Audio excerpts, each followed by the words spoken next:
jogado Cristiano Ronaldo, vai embora Cristiano Ronaldo, mete, gol. Balotelli, Aguero! Posse de bola para Portugal, vai Éder, chuta!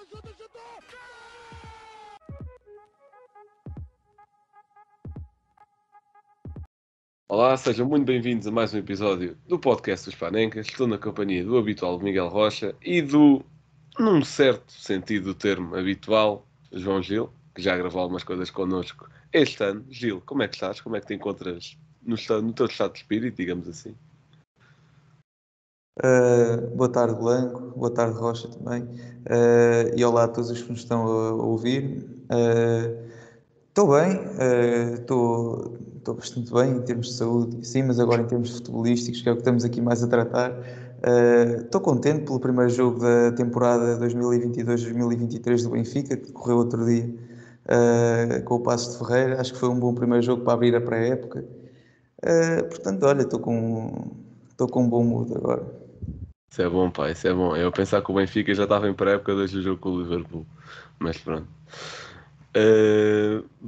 Vá atacando aqui o tema principal de hoje, que é um bocadinho a Liga no seu geral. A Liga termina hoje, só faltam ainda 2 jogos, mas já não decidem grande coisa. Estamos a gravar isto aí às 4h20 do domingo. E pronto, e vamos fazer um pequenino balanço e abordar uma última vez esta época, este que foi o nosso campeonato. Portanto, Rocha, podes começar tu, vamos pela ordem da tabela. Qual é que foi a tua impressão geral do Porto este ano? Bem, olá a todos. Olá ao Gil. Eu, como já disse noutros episódios também, acho que este Porto é capaz de ser o Porto que joga mais futebol da era Sérgio Conceição. Pela qualidade individual que temos, também pelas características que cada jogador tem. O Porto passou de um tipo de futebol muito mais vertical nas primeiras épocas de Sérgio Conceição.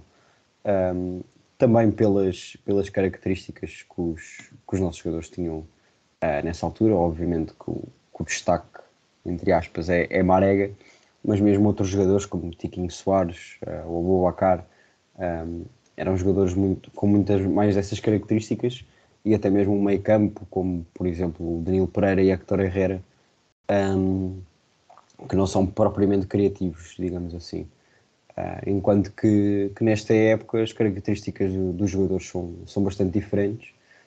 O meio campo, que a dupla mais habitual foi o Uribe e Vitinha, em que o Uribe tinha mais essas funções defensivas, e Vitinha, que é um criativo realmente de outro mundo, que já se sabia, mas que ainda não tinha sido aposta regular neste Porto. E outro também, que é Fábio Vieira e Otávio. São aqui uma tripla de jogadores que faz com que o meio campo do Porto passe dessa verticalidade para uma criatividade muito superior. E depois até mesmo pelos avançados, especialmente Mehdi Taremi e Evanilson, que foram os principais goleadores desta equipa do Porto e os principais jogadores. Eu até diria que no início o Tony Martínez espreitou a titularidade, mas depois acabou por ver ser-lhe roubada pelo Evanilson. E estes dois jogadores são jogadores que, principalmente Taremi, descaem muito para as alas, vêm buscar muito jogo, não são muitos jogadores de procurar o espaço nas costas dos defesas, e portanto é um estilo de jogo que muda completamente a ideia que se tinha do Sérgio Conceição, digamos assim. E isto também mostra que o Sérgio Conceição é um jogador que não... Um jogador, já foi. Um treinador que não é teimoso na sua ideia de jogo. E isso também já falámos aqui no outro episódio, em relação ao Ruben Amorim. E portanto vê-se que o Sérgio Conceição sabe adaptar o estilo em que a sua equipa joga às características dos jogadores, e isso este ano fez toda a diferença, por um lado positivo, porque realmente de quase todos os jogadores, diria eu, o Sérgio Conceição tirou o máximo que era possível. Um dos jogadores que no início da época não estava a alcançar as expectativas que lhe tinham sido atribuídas era PP, mas realmente, a partir do momento em que foi aposta, mostrou que estava a ser feito um trabalho com ele, e que havia um propósito, ou seja, ele não era propriamente um flop, simplesmente estava num período de adaptação, e o Conceição queria apenas utilizá-lo quando soubesse que ele estava pronto para essas características, o que acabou por, e eu acho que isso é uma das coisas que demonstra mais essa interpretação que o PP teve das ideias de Sérgio Conceição, foi a capacidade que ele teve de não só começar a jogar e bem, e até ter feito alguns jogos a lateral direito, que acaba por ser algo estranho, que os nossos dois principais laterais direitos desta época sejam dois extremos. Veremos o que é que se vai fazer quanto a isso na próxima época. Mas em geral acho que foi uma temporada bem conseguida, mas ainda assim não fico totalmente contente, não por um aspecto de não termos ganho, porque isso é sempre difícil, mas fico um pouco desiludido com a forma como abordámos a Liga Europa, porque acho que a venda de Luís Dias não é desculpa para abdicar de uma competição. Acho que conseguimos mostrar ao longo da época que tínhamos profundidade no plantel para atacar as várias frentes, e a Liga Europa não podia ser exceção. Obviamente que o objetivo principal todos os anos é o campeonato. Conquistar a Taça de Portugal também é importante, teremos essa final no próximo fim de semana, mas as competições europeias fazem parte da história do Porto, e isso nunca podemos abdicar delas, seja chegar a oitavos de final da Champions, seja chegar a quartos de final, seja jogar a meias finais, seja o que for, seja perder na fase de grupos e ir para a Liga Europa. Em qualquer competição europeia que estejamos, temos de atacar, e ficou amargo de boca, porque realmente esta Liga Europa não era assim tão difícil quanto poderia parecer. E acho sinceramente que se o Porto tivesse abordado esta Liga Europa de uma forma completamente diferente, poderia ter chances de, não sei se chegar a uma final, mas chegar à meia final, acredito 100%. E acho que é apenas por culpa própria que o Porto não alcançou essa fase da competição, e isso vê-se também pela forma como o Sérgio Conceição abordou isso, principalmente a segunda mão do jogo, em que joga com Gruitch, numa altura em que o Uribe ainda não estava lesionado, com o Eustáquio, com Galeno, com António Martínez, todos a titulares, e deixando no banco os principais titulares do Porto.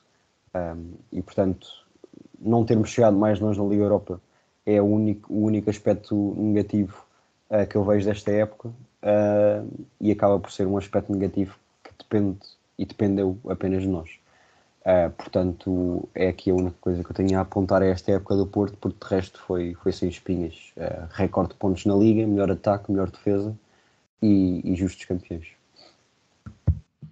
Certíssimo, e importante, antes de começar a minha parte, dizer que concordo com a última coisa que tu disseste. Foram justos campeões. Lá está, muito burburinho à volta disso. Também algum criado por mim, assumo que sim.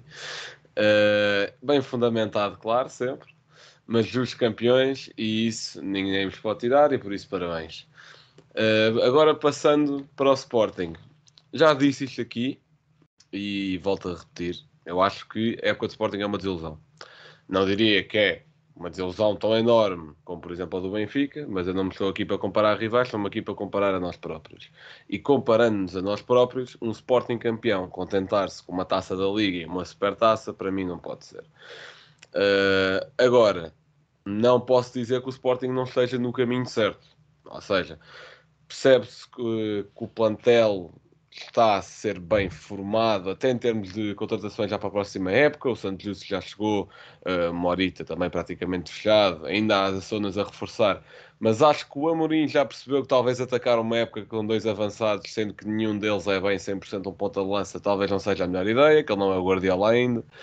Portanto, eu acho que ele já está a perder alguns tiques de teimosia. E mesmo o Guardiola acho que já se arrependeu dessa ideia, portanto. Sim, de forma a contratar o Haaland, exato. E a usar mais o Gabriel Jesus. Mas eu acho que ele já está a começar a perder alguns tiques de teimosia que nos custaram durante a época. Muito por exemplo, ele ainda há pouco tempo falou sobre isso, as duas mãos da taça contra o Porto. Aliás, vamos falar mais especificamente de taça para a semana, mas só pegando nisto muito rapidamente. Sporting levou-me um banho de bola nas duas mãos. É simples dizer isto. porque não quis sair da sua zona de conforto, não quis sair um pouco da sua forma de jogar. E isso não aconteceu só nessa situação, aconteceu também um pouco contra o City, mas lá está, não estaria à espera que o Sporting ganhasse ao City, estaria à espera que discutisse o resultado, e para isso era preciso sair um pouco da zona de conforto e tentar inovar um pouco mais, o que o Amorim não costuma fazer. E agora no final da época ia-se revelando algumas formas de tentar preparar outros cenários. Por exemplo, muitos jogos agora da parte final da época jogámos sem o Paulinho e sem um avançado fixo. Jogámos com quase 3 extremos lá na frente. Enquanto que no início da época, tal questão por causa dos 2 avançados que eu ainda agora estava a reclamar, não funcionaria. A partir do momento em que tens Edwards, é capaz de funcionar porque já dá outra coisa. Isto tudo para dizer o quê? Eu acho que o projeto está a correr bem na medida de crescimento. Na medida desta época, acho que muita coisa correu mal. Acho que a teimosia de Ruben Amorim e aqueles problemas que eu identifiquei, que disse que ele se calhar está a passar por ser um treinador ainda tão jovem, por ter chegado tão rapidamente a mais alto nível, acho que esses problemas só o vão tornar um melhor treinador daqui para a frente, mas custaram-nos muitos momentos nesta época. Acho que o Sporting nunca poderia ter perdido pontos contra o Santa Clara, contra o Braga, contra o Benfica, já num contexto totalmente diferente, porque não acho que seja aí que o Sporting tenha perdido o campeonato. É naqueles 2 jogos onde não se podia perder, onde o Sporting se vê a ganhar a certos momentos do jogo e perde de forma estúpida os 2 jogos. E é um pouco por aí. Também não gosto de ver o Sporting tão dependente de um só jogador, neste caso em específico o ataque do Sporting, logo de um jogador que para o ano não está cá, que é Pablo Sarabia, que já vamos falar um bocadinho melhor depois dos jogadores da Liga, dos melhores jogadores da Liga, mas para mim foi claramente um jogador que marcou a Liga este ano e o melhor jogador do Sporting na época inteira, a meu ver, porque era aquele que tinha de jogar por 3 numa frente de ataque. E pronto, ok, podem-me ir buscar as estatísticas do Pote, onde ele fez quase 20 participações para gol este ano, mas um dia irão perceber que o futebol não é só estatísticas, e contei o Pote, cada vez que tentava rematar a baliza, parecia que estava a jogar rugby. Se calhar isso quer dizer qualquer coisa. Mas pronto, no fundo é isto. Considerei a época um pouco uma desilusão, por não conseguirmos ter sido competitivos nas lutas mais longas, nas competições que fossem de mais regularidade. Não achei que o Sporting tivesse sido competitivo, mas acho que estamos no caminho certo para voltar a ser tal como fomos o ano passado. Gil, e sobre a época do Benfica este ano. Pronto, gostaria só de começar à semelhança do que tu fizeste também, Blanco, por dar os parabéns ao Porto pelo campeonato. Acho que, apesar de tudo o que se tem dito, são perfeitamente merecidos. Foram a equipa mais regular, melhor ataque, melhor defesa, como já disseste também, Rocha, a equipa que jogava melhor futebol, na minha opinião. Portanto, acho que mereceram ser campeões. Pronto, depois do resto já vamos falar mais à frente. Mas agora sobre o Benfica em si. Eu acho que foi uma época, no seu global, bastante má, já para não dizer horrível. Mas, no entanto, ainda consigo fazer aqui uma separação que é entre a época do Benfica em termos de competições internas e em termos de Europa, de competições externas. E acho que, obviamente, toda a gente sabe que o Benfica na Champions este ano teve uma prestação aceitável. Para mim, pelo menos, surpreendeu-me a prestação pelo positivo. Mas como estamos hoje aqui para falar mais de competições internas, mais da Liga, vou-me focar mais nessa parte. E o início do Benfica até acho que foi promissor, acho que foram, sei lá, uns 5, 6, 7 jogos com vitórias consecutivas, até estávamos a jogar um bom futebol. Mas depois, isto acontece sempre com o Benfica, pelo menos estes 2, 3 últimos anos, chega ali a um ponto em que tem uma derrota, um empate e começa tudo a correr mal. Depois é empates que não se entendem contra equipas de meio e baixo da tabela, como o Estoril, como o Gil Vicente, por exemplo, o Moreirense. É derrotas no Estádio da Luz, é jogos em que parece que a equipa não quer jogar. Portanto, isto só no campeonato, porque nas taças nós chegámos acho que foi uma meia final com o Porto, da Taça da Liga, se não me engano. Não, foi da Taça de Portugal, chegámos a uma meia final com o Porto e perdemos 3-0 também no Estádio do Dragão, aí levámos completamente um banho de bola. Acho que foi até o último jogo do Jorge Jesus. Depois com o Sporting chegámos à final da Taça de Portugal, perdemos 2-1, se não me engano. Taça da Liga, Taça da Liga. Então estou a trocar. Bem eu queria estar no Jamor para a semana. Então eu estou a trocar. Foi o Porto é que foi a Taça de Portugal na meia-final e o Sporting foi a Taça da Liga à final. Pronto, foi isso. E o Porto foi contigo nos quartos? Quartos? Quartos, ok, não foi nas meias. O Porto eliminou o Benfica e o Sporting. Ok, então foi Pronto, isso. calma, também não é preciso estar aí pronto, já percebi. Mas pronto, foi uma época desastrosa em termos internos. Acho que os únicos jogadores que se conseguem assim no mínimo valorizar é o Darwin. Acho que isso aí é claramente um jogador do Benfica a mais durante a temporada toda. No início também gostei bastante do João Mário, já sei que o Blanco já vai começar a fazer comentários, mas acho que até se reparares bem, Blanco, foi precisamente quando o João Mário começou a cair de rendimento que o Benfica também começou a cair de rendimento. Não sei se tem alguma ligação direta, mas é um facto. Mas pronto, o Darwin é a figura incontornável, 26 golos na Liga, melhor marcador. Vamos lá ver o que é que acontece para o ano. Mas pronto, foi uma liga miserável, o Benfica sem ideias de jogo, tanto com o Jorge Jesus como com o Nelson Veríssimo. Pronto, foi o que foi. Pronto, giro. E já agora para responder aí essa questão do João Mário, eu não tenho nada a responder. Muito simples, porque eu não tenho nada a falar sobre os jogadores dos rivais. Não. Especialmente os jogadores que não tiveram grande expressão ao longo da temporada, não vejo o porquê de estar a mencionar. Está bem, Blanco, depois em off respondes-me, que eu sei. Não respondo. Pronto, passando para a luta, entre aspas, sempre, a disputa, digamos assim, seguinte, que foi a questão da luta por lugares europeus. O Braga sempre tem ali aquele quarto lugar assegurado, a época assim, nos últimos tempos. E esse quarto lugar teve ali em perigo, coisa de 2 ou 3 jornadas, depois o Gil Vicente ter ido ganhar a Braga.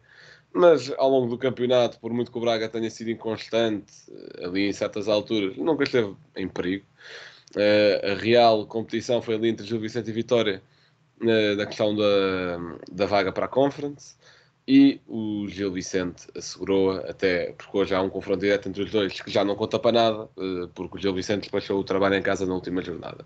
Portanto, agora Gil, até posso começar por ti, se achas que esta ida do Gil Vicente à Europa é justa, ou se achas que foi assim um bocadinho caída do céu? Olha, Blanco, estou-me a lembrar que o Gil Vicente foi ganhar ao Estádio da Luz, ali mais ou menos a meio da segunda volta, por 2-1 até.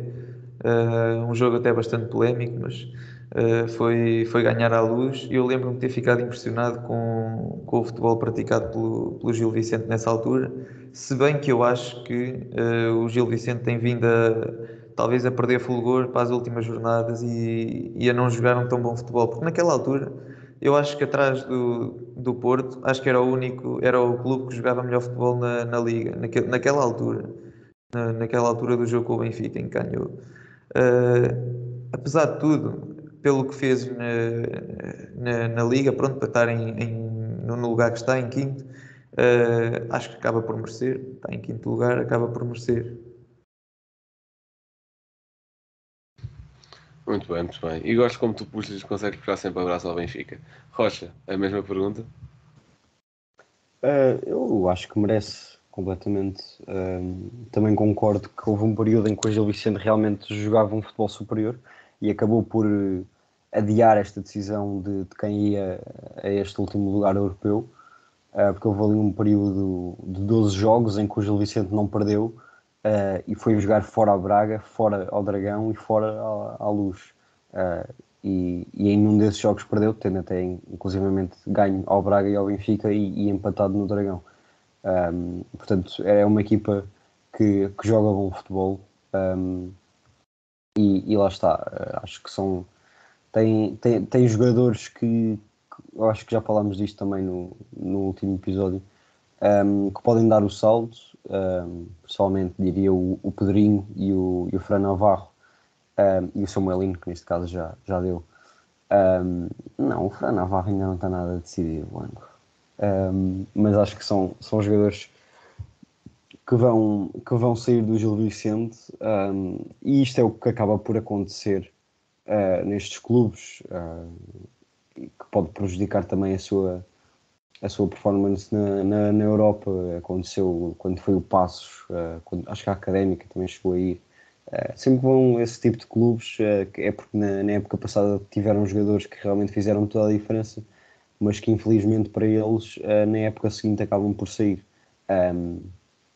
Algo positivo penso eu será se o Ricardo Soares continuar a treinar o Gil Vicente. Acredito que ele também o queira jogar competições europeias, a não ser que vá, por exemplo, para um Braga, no caso de Carlos Carvalhal sair, que é algo que também não está certo.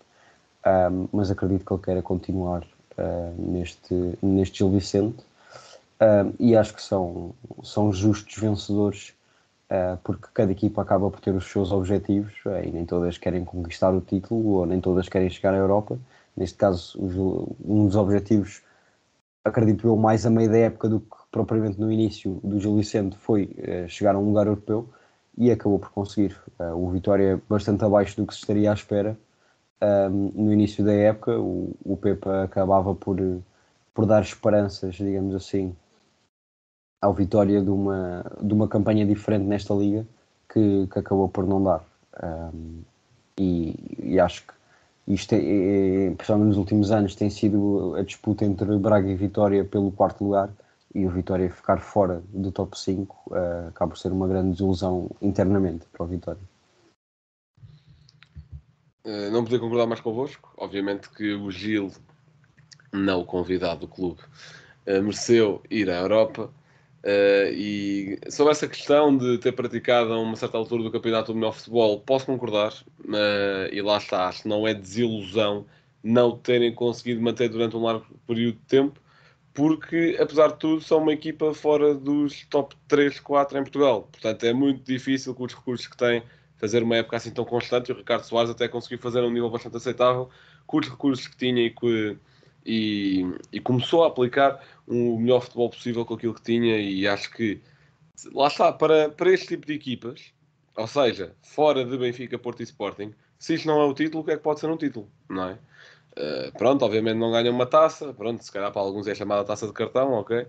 Mas para o clube, para os adeptos da cidade, tenho a certeza que foi algo incrível e que se vão lembrar para sempre. Quanto ao futuro, acho que é um bocadinho pela via que pelo Rocha falou, porque Ricardo Soares sair agora não faria grande sentido, até porque, ok, o Gil Vicente é capaz de perder ali algumas peças, mas à luz do dia de hoje não parecem ser assim tantas, e mantendo alguma base da equipa e o treinador, lá está, e até estaria pena o treinador conseguir conquistar esse lugar europeu, mas depois não querer usufruir dele, digamos assim. Obviamente que ainda são playoffs, o Santa Clara e o Passos também foram lá jogar este ano e não conseguiram tirar nada, não foram à fase de grupos, mas foram lá e jogaram e bateram-se bastante bem. O Passos ganhou ao Tottenham, por amor de Deus, acho que faz sentido, não é?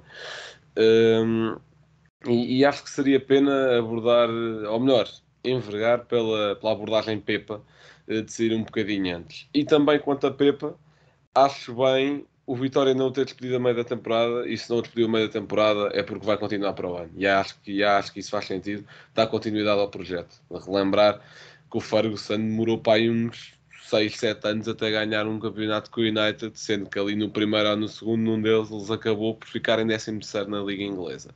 Se na altura o futebol era outro, eram todos tempos, é verdade. Mas se aposta num projeto continuada é sempre a melhor forma de chegar ao sucesso, a meu ver, sim. E não é como se fosse um Zé Ninguém que estivesse lá a treinar, é o Pepa, que é um profissional que já demonstrou aquilo que pode fazer, e acho que com o tempo e com os recursos certos, também acho que é justo dizer que a equipa do Vitória precisa de investimento, ou um pouco mais do que aconteceu este ano.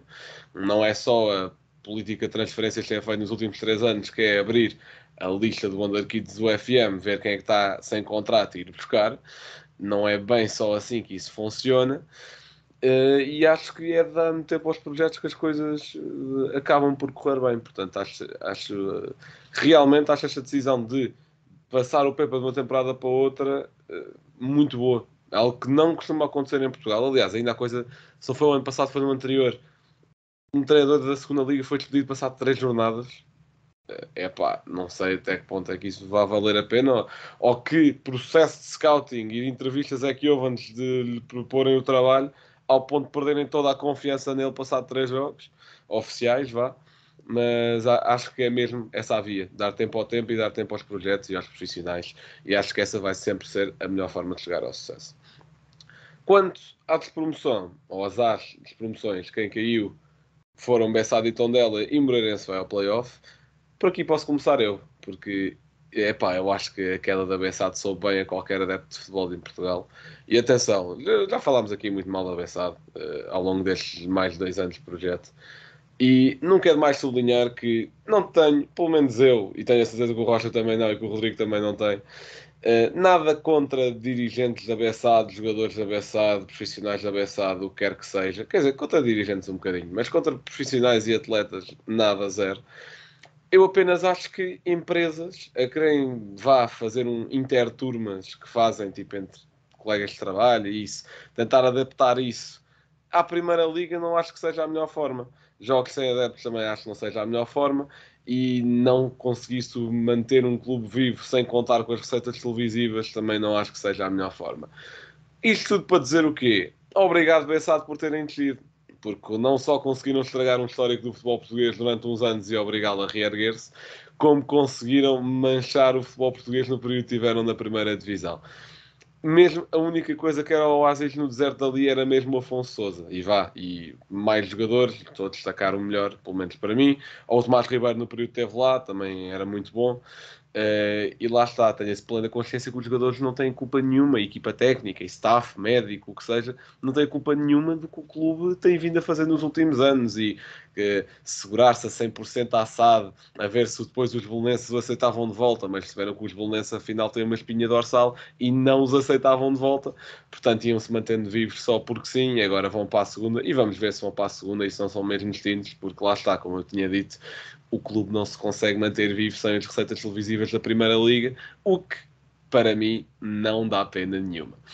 Portanto, é um pouco por aí. Portanto, obrigado por terem descido. Quanto ao Tondela e ao Moreirense, sabíamos que ia ser uma luta equilibrada por dois clubes bastante regionais, digamos assim, que representam duas zonas que não têm assim muita visibilidade no campeonato português, digamos assim. Sabíamos que ia ser uma luta renhida. Obviamente que o meu lado sportinguista fica mais contente pelo Sapinto, mas seria interessante também ver. Pronto, acho que foi um bom espetáculo e de certa forma seria interessante ver, termos a possibilidade de ter um Tondela europeu se ganhar ao Porto e jogar da segunda liga, o que não seria inédito. Já aconteceu em Inglaterra, já aconteceu com o Zurique na Suíça, por exemplo. Teria a sua piada, mas mesmo isso não acontecendo, mesmo o Tondela perdendo para o Porto a final da taça, que é o mais natural de acontecer, temos uma equipa da segunda divisão a jogar supertaça, acho que já é estranho, ou incomum o suficiente para tornar isto uma história, diferente das outras. Rocha, o que é que achaste desta luta pela manutenção, que apenas o Moreirense conseguiu sorrir, e é sorrir por enquanto, vamos ver como é que correm os playoffs. Sim. Bem, o que tenho aqui a destacar é até o facto das equipas que subiram manteram-se. Penso que foi o Estoril, Vizela e Aroca. O Aroca ainda teve ali, e o Vizela até também, até ao fim, a ver se desciam ou não. Acabaram por se conseguir salvar. E eu acho que com mérito, acho que as descidas acabam, lá está, a Bessade, só tenho pena mesmo do Afonso Sousa. Já se fala dele ir para a Polónia, o que é para o segundo lugar atualmente do campeonato polaco. Não é propriamente um campeonato com grande visibilidade, mas acaba assim por ser melhor que a Bessade, e de certa forma uma coisa que eu quero sinceramente é que a carreira dele ainda se salve, porque ele realmente é um miúdo com uma qualidade extremamente promissora. Já o demonstrou também em camadas jovens da Seleção Nacional, e eu acho que este talento tem de ser aproveitado. E portanto é mesmo só por aí a minha pena da Bessade ter descido, e mesmo assim não é da equipa em si, é de um jogador. Quanto ao Tondela e ao Moreirense que vai jogar play-off, soube hoje que será com os Chaves. Um Chaves que por acaso estava a ver o jogo hoje de manhã e que teve o capitão expulso. A equipa acabou por ceder um pouco às emoções do jogo, e o Luís Rocha acabou por ser expulso. Veremos também como é que vai ser este play-off. O Tondela, lá está, vai ser engraçado ver uma equipa a jogar a Supertaça, porque o Porto foi campeão. E portanto, quer ganhe ou não a Taça de Portugal, a Supertaça será sempre um Porto Tondela. E portanto vai ser interessante, seria ainda mais se o Tondela, lá está, chegasse à Europa, não para mim, porque obviamente quero que o Porto ganhe a Taça de Portugal, mas seria engraçado. Mas acho que acaba por ser totalmente merecido para as equipas que se conseguiram manter. Destaque também para o Famalicão, que até há bem pouco tempo destas jornadas do campeonato teve para descer e teve mesmo acima da linha d'água. E também é um clube que eu acabo por simpatizar, e acho que tem um bom projeto no futebol, tanto masculino como feminino, diga-se. E portanto acho que acabam por ser, para já, duas descidas merecedoras, entre aspas, porque obviamente merecer descer nunca é muito positivo. E veremos agora entre Moreirense e Chaves quem é que irá jogar na Primeira Liga para o próximo ano. Gil, a mesma pergunta. O que é que achaste desta questão toda das equipas para descer? Quanto à Bessada, acho que vocês já falaram bastante bem da situação. Gostaria só de acrescentar que a Bessada nos últimos anos, praticamente desde que se dividiu do clube os belenenses, que tem estado sinceramente fraquinha na liga. Acho que na época passada também tinha estado praticamente para descer, mas depois lá se aguentou. Na época anterior também tinha sido uma história parecida. Portanto, acaba por acontecer o que já devia ter acontecido há mais tempo, que é a descida de uma empresa, como tu já disseste, Belém. Claro que os jogadores não têm culpa, o staff, a equipa técnica, os dirigentes não têm culpa do que se passa ali, mas sendo uma equipa que, como tu também já disseste, se mantém viva devido unicamente ao público que assiste, nomeadamente aos jogos com o Benfica, Porto e Sporting, e às receitas televisivas, não é, da Primeira Liga, que já se sabe que são muito mais avultadas do que da Segunda Liga. É a única razão para ter conseguido sobreviver este tempo todo, financeiramente e desportivamente, e portanto acaba por descer bem. Sinceramente não me incomoda muito ter descido. Quanto ao Tondela, já é uma história um bocadinho diferente. Acho que o Tondela é uma equipa ali da zona centro, a zona ali mais ao pé da fronteira do interior com Espanha. Acho que é uma das únicas equipas no nosso campeonato da zona da Beira. E claro que isso aí pode ser visto como um problema para a própria geografia das equipas em Portugal, que se concentram mais na zona de Lisboa, depois uma outra no sul e depois a maioria no norte, mais encostada ao Gil, estou Atlântico. aqui a sentir um discurso muito Pinto da Costa. Não, só estou a dizer que acho que ter também uma equipa a representar todas as zonas, já para não falar das ilhas, não é? Nas ilhas, felizmente, também temos uma equipa em cada ilha. Nos Açores, até acho que temos duas. Não, temos o Marítimo na Madeira e depois nos Açores temos o Santa Clara e. Não, Na Madeira tens também o Nacional, pois que é vai isso, ficar na segunda nacional. liga. Portanto, Certo, então é uma em cada. Portanto, acho que é importante termos uma equipa em cada zona mais ou menos do país a representar, mas não sendo possível, o Tondela desceu e pronto, está decidido. Eu também gostava do Tondela, tenho de dizer que era dos meus clubes preferidos também, para além do Benfica, não é? Era dos clubes com quem eu mais simpatizava, que estava na Primeira Liga. E claro, vou dar os parabéns também, acho que o Casa Pia subiu, não é? Vai subir à Primeira Liga, dá os parabéns ao Casa Pia, também é uma equipa que me diz bastante. O meu primo joga lá, não joga na equipa principal, mas joga nas camadas jovens. E é uma equipa que eu às vezes acompanho, é perto até da zona onde eu vivo. Portanto, dar os parabéns também ao Casa Pia, que subiu. E agora, quanto ao Moreirense, também ainda se está para ver, não é? Vai jogar o play-off contra os Chaves, não é? Acho que vocês estavam a dizer que era contra os Chaves. exatamente, sim. Pois, pronto, por mim qualquer um pode subir, qualquer uma pode descer, acho que não tem grande diferença para mim também. Muito bem. E pronto. E para fechar, não, depois ainda vos queria fazer assim uma pergunta surpresa, mas agora sobre os melhores jogadores, acho que Rocha, podes começar tu. Se bem que lá está, eu acho que eu e tu já temos as ideias um bocadinho mais definidas do que a Jugil, ou pelo menos que a malta já sabe mais do que a Jugil. Rocha, quem é que para ti foi assim um top 3, melhores jogadores? Exato, já falámos noutros episódios e eu já disse várias vezes que é muito difícil para mim pôr uma ordem nisto. E até fazer Pode ser mesmo sem um ordem, top podes 3. só dizer os 3 melhores, indiferente. Sim. Eu acho que três que têm de entrar é o Vitinho, o Otávio e o Sarabia. Mas custa muito deixar de fora Taremi. Portanto, eu acho que esse é o top 4.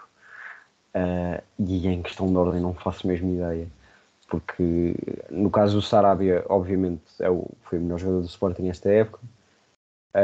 Sem dúvida alguma. Agora, lá está, era algo que acontecia também, aconteceu noutros anos, e até este ano, pode-se dizer assim, com o Darwin, quando um jogador se destaca muito numa equipa, acaba, não quero dizer que é overrated, mas acaba por se destacar mais no fundo, porque lá está, os que estão à volta dele não fizeram grande época. E eu acho que é Eu mérito. estou a sentir aqui um bocadinho a discussão Pizzi e Bruno Fernandes outra vez. Mais ou menos, não, mas isso é diferente, porque o Bruno Fernandes obviamente que era melhor que o Pizzi já na altura. Mas obviamente que também se destacava mais, e o Pizzi tinha outros jogadores à volta dele que faziam jogar o Benfica, e o Sporting dependia muito do Bruno Fernandes. Mas não estou a falar aqui da qualidade individual, porque o Sarabia, se fosse só pela qualidade individual, até era capaz de ser o melhor do campeonato, sem dúvida. Agora, estou a falar do desempenho no campeonato. Acho que estes 3 jogadores do Porto, Taremi, Otávio e Vitinha, têm todo o mérito, porque eram eles que faziam jogar o Porto.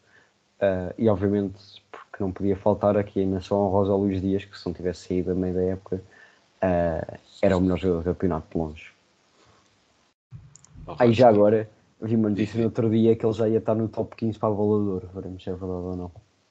Pronto, Rocha, isso se querem sempre dizer muita coisa. Veremos.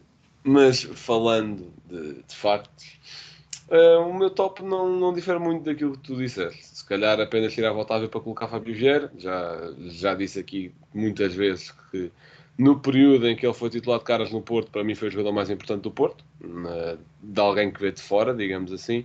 Mas também já dissemos aqui que Fábio Vieira não começou a época a titular, por exemplo, e por outros motivos não meter em primeiro. Para mim, Vitinha em primeiro, Sarabia em segundo, Fábio Vieira em terceiro. E lá está. E acho também importante dar destaque, se calhar, a 3 jogadores fora dos grandes, digamos assim, sem qualquer tipo de ordem. Ricardo Horta foi um fenómeno, obviamente que sim, ao longo do campeonato inteiro. André Franco, acho que é aquele jogador que eu destaquei em todos os episódios a falar da Liga este ano, portanto tinha de destacar no último também, que é para não estragar a média, digamos assim. André Franco do Estoril. E também para representar um pouco o Gil Vicente, entre Pedrinho e Fran Navarro é muito complicado escolher quem é que foi mais importante na equipa assim, mas se calhar vou por Pedrinho, porque Pedrinho foi um jogador que saiu de um Paços de Ferreira muito forte, foi jogar para um campeonato super escondido, assim, já não me lembro se foi Lituânia ou Letónia, uma coisa assim. E lá Foi está. o Letónia, sim, jogou no Riga. Letónia, ok.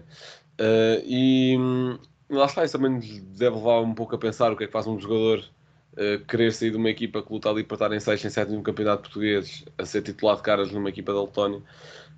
E isso pode até revelar muitos problemas no nosso campeonato. Mas ele foi para um campeonato menos competitivo, voltou e não perdeu qualidade nenhuma e continua a ser um dos melhores jogadores da nossa liga, na minha opinião. E lá está, destaque esses 3, o Ricardo Horta, o André Franco e o Pedrinho. Gil, o teu top 3 de melhores jogadores da temporada? Certo, não exatamente por esta ordem, mas acho que o Sarabia tem de estar, como vocês já disseram, acho que é um jogador dos melhores do campeonato mesmo, pelo menos em termos de qualidade técnica individual, acho que é mesmo o melhor. Depois, acho que do Porto estou ali um bocado indeciso, mas talvez eu vá para o Vitinha. É dos meus jogadores preferidos no meio campo do Porto. É o Vitinha. E depois não sei como é que vocês não me dão uma palavra, mas para mim é mais que óbvio o Darwin, não é? O Darwin faz 26 golos neste campeonato, melhor marcador. Quando o Benfica está mal, o Darwin é o único que mexe, que marca, que procura. É um jogador que tem muita qualidade, como já podemos ver, na Champions, porque não é só contra equipas no meio da tabela de campeonato português, já marcou 2 ao Liverpool, marcou 1 ao Bayern, marcou 2 ao Barcelona, pronto, marcou ao Ajax também, pronto, não sei se vocês não acham que ele tenha qualidade suficiente para estar num top 3 da Liga.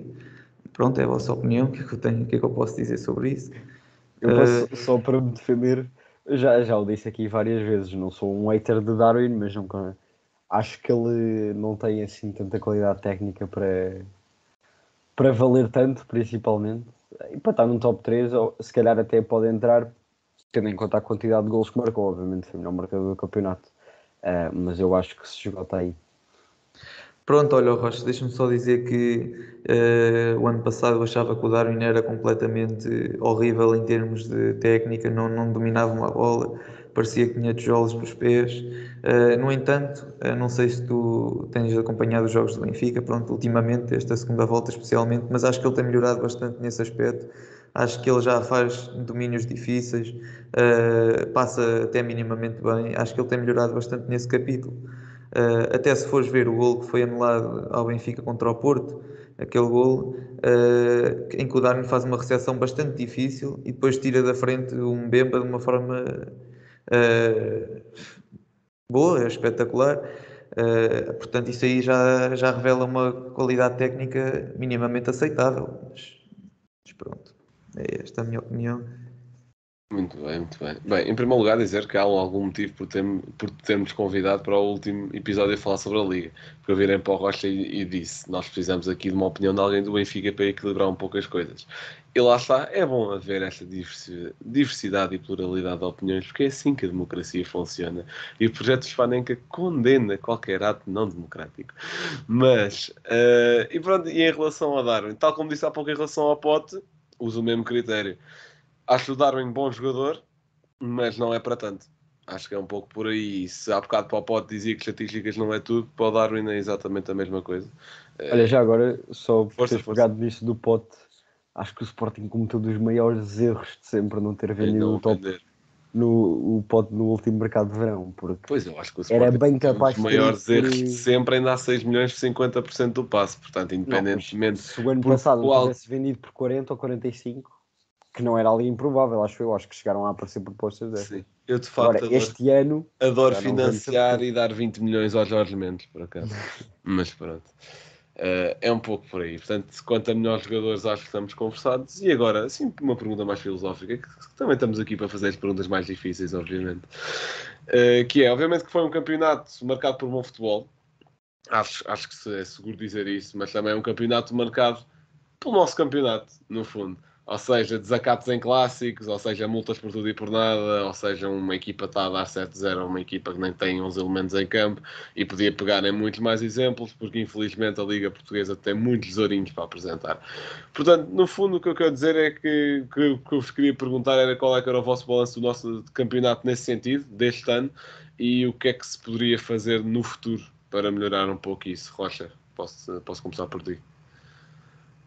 Epá, não sei, a nossa liga tem um problema de fundo que obviamente começa nos adeptos,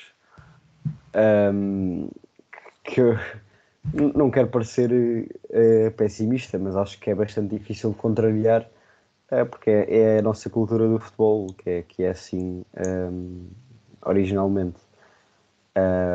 O que é que se pode fazer quanto a isso? Eu acho que o trabalho tem de começar nos dirigentes, ser prolongado para os órgãos de comunicação social e o resto é rezar que os adeptos mudem através dessas iniciativas e através, lá está, de verem os seus exemplos, pelo menos as pessoas que no mundo do futebol os representam, a terem atitudes diferentes. E obviamente que este ano especialmente aconteceu nos clássicos, mas até não só nesta época, mas em jogos anteriores, mesmo contra equipas de meia tabela, sempre que há desacatos, sempre porque, e isso até faço, não é bem a meia-culpa, mas ou seja, o Porto, principalmente quando perde pontos, e isso tem muito a ver com o caráter do Sérgio Conceição, que eu nem quero imaginar como é que é viver com aquele homem quando ele perde um jogo, porque realmente é um homem que vive de vitórias, e vive mesmo aquilo, e quando perde um jogo ninguém o aguenta. E portanto temos, e todos, de aprender a perder. Obviamente que essa forma de encarar o jogo, de querer sempre ganhar, e essa mentalidade competitiva nunca pode desaparecer. Agora, a forma de o transparecer é que eu acho que tem de ser outra.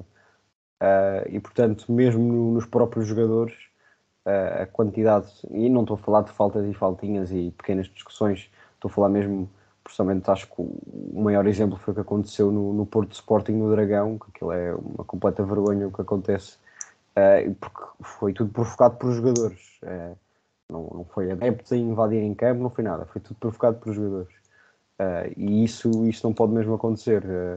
Se os jogadores muitas vezes reclamam e se queixam do ambiente no futebol, acho que eles têm de ser os primeiros a dar o exemplo, e enquanto isso não acontecer, acho muito difícil os adeptos também mudarem. Portanto, lá está, volto ao que disse no início, acho que tem muito a ver com a nossa mentalidade e com a nossa cultura futebolística, é algo bastante difícil de mudar. E já agora, só falar em mais um aspecto também a ver com a Liga, que é um órgão do futebol que deveria servir para organizar e fazer a manutenção de que tudo acontecesse às mil maravilhas no futebol, e não é isso que faz. Ainda traz mais peripécias para o futebol, ainda traz mais coisas duvidosas, castigos e multas 2 e 3 meses depois dos acontecimentos. É algo que não faz nada bem à nossa liga, e que é provocada por ela própria, e portanto acho que há muita coisa a ser mudada. Também da parte do Conselho de Arbitragem acho que há muita coisa a ser mudada. Já falei disto aqui várias vezes, e é das coisas que me irrita mais no futebol, é sempre que um jogador ou um treinador diz alguma palavra sobre um árbitro, é automaticamente multado ou castigado ou o que for. Eu acho que isso não pode funcionar assim. Se os jogadores estão sujeitos às críticas, os árbitros também o têm de estar. Isto, quando eu digo, não é um treinador ou um jogador que no fim do jogo vai enfrentar um árbitro e gritar com ele, e isso obviamente leva ao cartão e depois é castigado como tiver de ser. Mas agora, e aconteceu várias vezes, em flash interviews ou em conferências de imprensa, um treinador que transmite de forma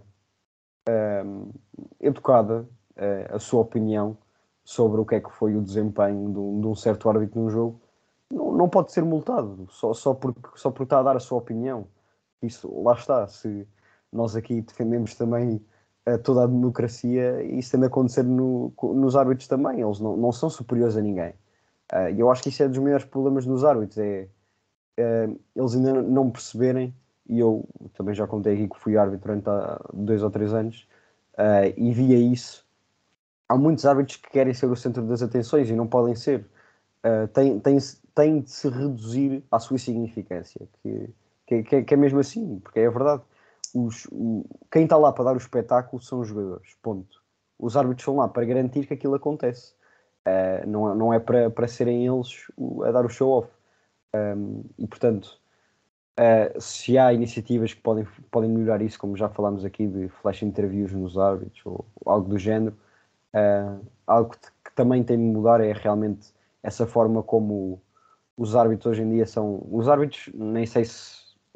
Não posso estar a falar aqui individualmente pelos árbitros, mas o Conselho de Arbitragem, sem dúvida alguma, são florzinhas de estufa que sempre que lhes cai uma crítica, fazem logo queixa. Isto não pode ser assim, tem de saber aguentar com as críticas, porque se dizem que às vezes erram porque são humanos, então se são humanos também têm de levar com críticas, e isso é assumir os seus erros. E portanto, acho que isso por aí já poderia mudar alguma coisa. Olha, concordo 100% com tudo aquilo que disseste e pegaste em vários temas interessantes e vou querer especificar um deles, que é o da Liga.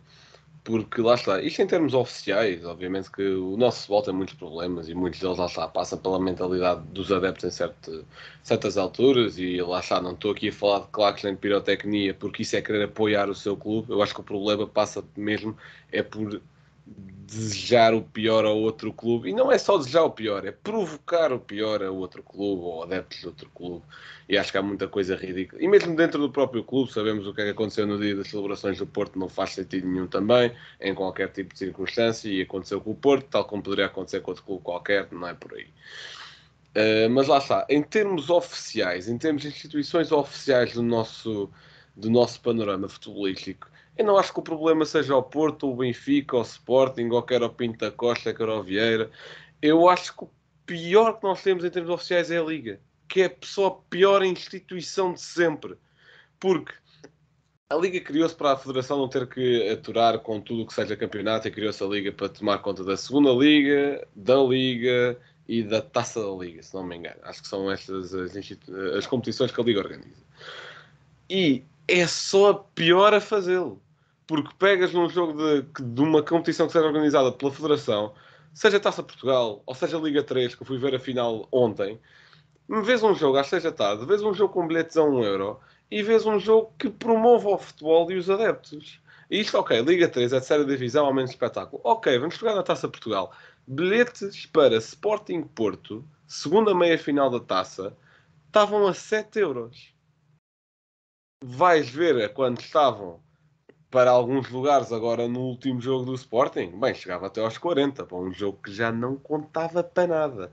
Se isto o Sporting tem a sua cota de culpa, tem, mas sabemos se a Liga também. Tem, de certeza. E lá está. Horários não fazem sentido nenhum, preços de bilhetes não fazem sentido nenhum. Lembro perfeitamente quando o Sporting foi jogar a Braga, o preço para os adeptos do Sporting por um bilhete eram 90 euros. 90! Por um jogo da segunda jornada do campeonato, não decidia rigorosamente nada. Uma coisa ridícula. Depois é tudo o que seja multinha, não só por opiniões, por cânticos. Agora, é que isso... Ok, eu percebo que não tem de se condenar tudo o que seja gesto anti-fair play no futebol. Mas ali a linha entre o condenar coisas que devem ser condenáveis e limitar a liberdade de expressão é uma linha ténue. A Liga já furou completamente para o lado de limitar a liberdade de expressão. O que não faz sentido. Ou seja, é a mesma coisa de... Até pede um pouco de autoridade. É a mesma coisa de eu ver-se que, sei lá, um polícia, algum órgão de autoridade a multar alguém por estar a comer, sei lá, maçãs ou assim. Obviamente, se calhar eu vou achar que a autoridade deles deve ser posta em causa, não é? O que é que eles estão ali a fazer? Se calhar a Liga dar multa a tudo o que vê, a um treinador que educadamente critica a arbitragem, a um treinador que educadamente diz qualquer coisa que a Liga não concorda, obviamente que a sua autoridade vai sair manchada. E sinceramente não vejo nadinha de positivo desde que Pedro Proença e a sua equipa assumiram a Liga. Pronto, umas web summits, e umas reuniões e umas coisas, e um novo edifício, lançar pedras, e é pá, uma coisa, tudo espetacular para inglês ver e se calhar faz capas de notícias interessantes lá fora. Em termos de futebol, só piora e é só nojento para quem gosta mesmo disto. Peço desculpa lá por dizer isto, mas lá está. Se nós temos de levar com críticas, vocês também têm. Gil, não sei se queres adicionar alguma coisa. Sim, vou falar um bocadinho.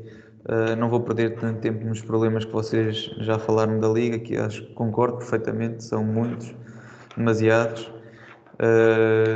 Mas vou focar-me só assim em casos mais específicos de problemas que foram ocorrendo este ano. Por exemplo, estavas há bocado a falar, Blanco, do jogo entre o Belenenses e o Benfica no estádio do Jamor, que também criou muita polémica e, na minha opinião, bem, porque em nenhum país, seja ele a Primeira Liga Portuguesa, seja ele a Terceira Liga do Cazaquistão, pode acontecer uma coisa como uma equipa entrar com 11 jogadores e outra entrar com 9 e disputar-se o jogo. Mas agora, também não concordo muito que a culpa como muita gente diz, seja do Benfica. Acho que a culpa aí deve ser posta no presidente do Belenenses e na estrutura do Belenenses Chade, porque quiseram jogar o jogo até à última, e também na Liga por permitir que isso acontecesse. Agora, o Benfica tinha de entrar em campo, porque senão era ele que perdia o jogo. Portanto, de qualquer forma, foi uma situação muito mal arranjada, que deve ser referida, mas que não deve ser também tomado como exemplo para o que se passa na nossa Liga, porque isso aí aconteceu uma vez. Acho que também não se deve generalizar e estar sempre a falar disso, apesar de ser um episódio importante e que não se deve repetir. Depois, lembro-me também do jogo do Clássico entre o Sporting e o Porto no Dragão, que isso aí foi outro problema que também não tanto a ver com a Liga, mas a ver com o comportamento dos dois clubes, especialmente do Porto, por causa daquele sururu todo que se arranjou lá no final, com os coletes azuis que ninguém sabe quem são, a entrarem em campo. Pronto, uma história assim muito esquisita, e depois o incidente da garagem. Mas isto tudo para dizer o quê? Que isto aqui é um problema do futebol português em si, que é criado pela Liga, mas também pelos próprios clubes, que constantemente andam a provocar quesílias entre presidentes, entre estruturas. E esse clube, esse clima tenso, não leva a lado nenhum. Claro que a Liga deveria intervir também das formas mais variadas para tentar minimizar isso. Se me dizes com multas, nesses casos eu concordo com as multas. Acho que devem ser aplicadas fortes multas tanto aos clubes como aos jogadores em si que protagonizaram os problemas. Mas agora, aquelas tais multas que o Rocha estava a falar, de um treinador, um jogador, um diretor desportivo, ir falar no final do jogo com toda a calma: sentimos-nos prejudicados de certa forma por causa de certo lance, mas sempre de forma respeitosa. Acho que isso aí é completamente estapafúrdio de multas. É uma pessoa a falar, a utilizar a liberdade de expressão, que tu também falaste, falando da linha tênue entre a liberdade de expressão e o que é razoável ou não. Depois, falando da arbitragem também, que já se falou aqui ligeiramente, acho que é uma arbitragem fraquíssima. Temos árbitros horríveis que qualquer coisinha apitam, qualquer coisinha, e às vezes nem há nada, às vezes não há sequer toque e eles estão a apitar porque os jogadores também se estão a tirar para o chão. Isso tudo aí é ridículo. Os árbitros devia-se fazer uma limpeza aos árbitros, ao Conselho de Arbitragem, virem pessoas novas, competentes, para que isto possa melhorar. E depois também os clubes têm de fazer a sua parte, não é? Porque, se repararmos bem, muitos dos clubes dali da parte de baixo da tabela, e mesmo no meio da tabela, quando vão jogar contra os grandes, aos 5 minutos de jogo estão os guarda-redes a atirarem-se para o chão, a fazer antijogo. Eu lembro-me aí de um jogo, acho que foi o Benfica, assim, que estava empatado, tinha acabado de empatar um jogo na Luz, e depois do golo, um defesa da outra equipa, que eu já nem lembro quem foi, atirou-se para o chão durante 5 minutos, o árbitro esteve lá à espera. Depois o jogador foi substituído, e no momento em que o árbitro apita, o outro defesa atira-se para o chão e fica lá mais 5 minutos. Isso não pode acontecer. Isso, os jogadores têm de ser ou admoestados, ou então os árbitros devem dar mais minutos de compensação. Não há problema em dar 10, 20 minutos de compensação, desde que eles sejam merecidos, obviamente. Agora, também não concordo com aquela ideia de que muita gente está a querer implementar, que é os jogos de 60 minutos cronometrados.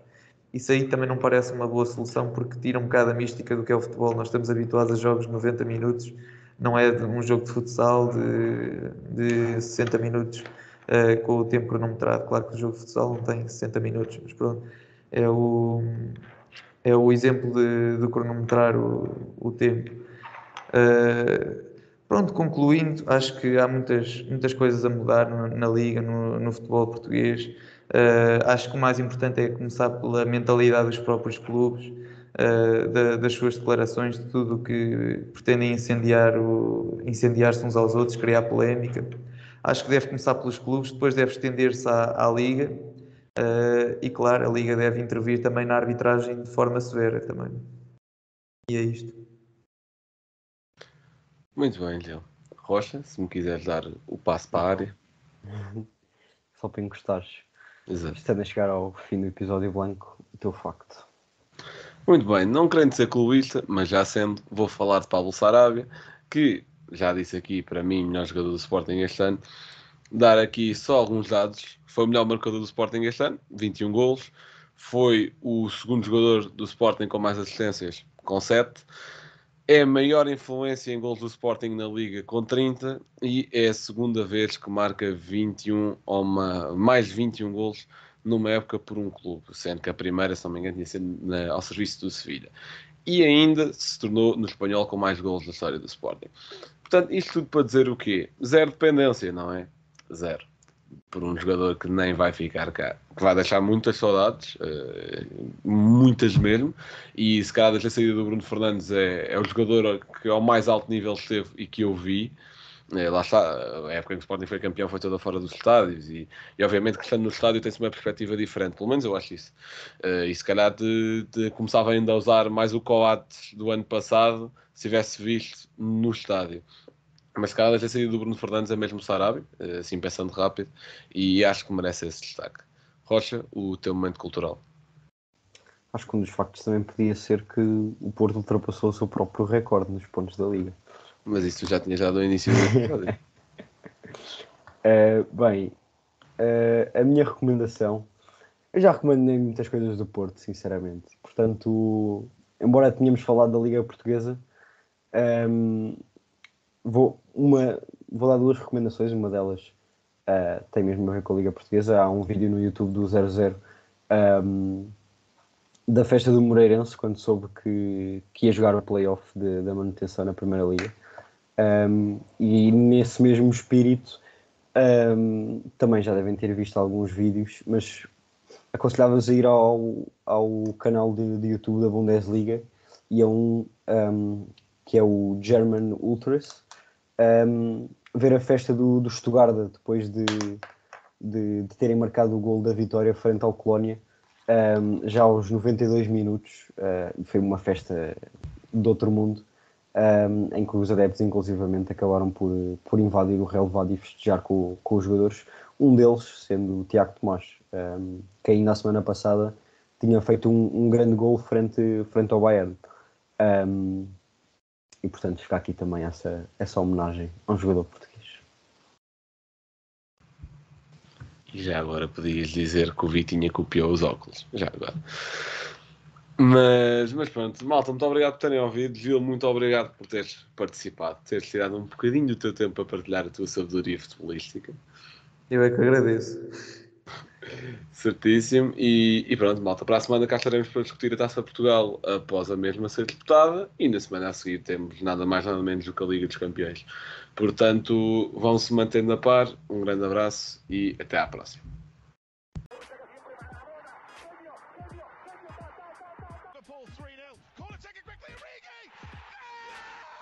Está isolado Cristiano Ronaldo, vai embora Cristiano Ronaldo, mete, bateu, golo. Balotelli, Aguero! Posse de bola para Portugal, vai Éder, chuta!